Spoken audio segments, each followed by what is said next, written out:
corned beef. Pero siyang normal lang na sinigang. Sarap. Sabi ko sa'yo, masarap yan eh. Tapos pag may kanin ano.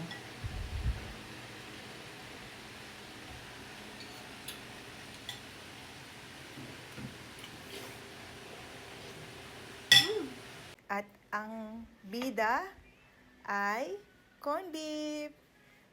Mag-isa na tayo. Ayan, medyo nakaluwag ng konti, kaya olive oil ang ating gagamitin. Ayan. Then, lagyan na natin ang sibuyas. Lagyan na natin.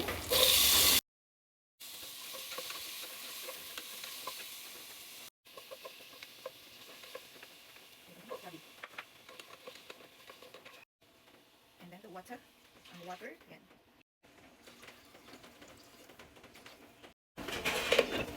Takpan muna natin. Antayin kumulo. So, ito yung corned beef. Pinabuksan ko na. Ayan. First time namin makakatikim nito. Ano yung ilalagay mo? Very good.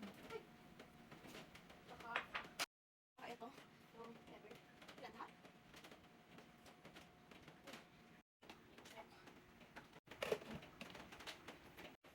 Ayan na. Mukhang masarap. So, ilalagay na natin ang corned beef.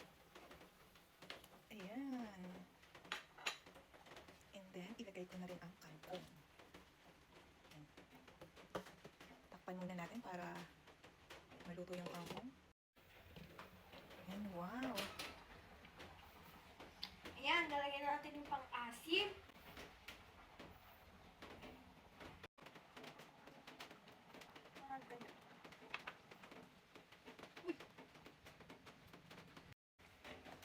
Mekos ang kumulang stick natin.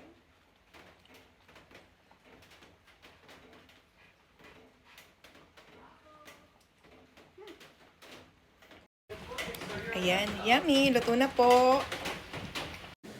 Masarap siya.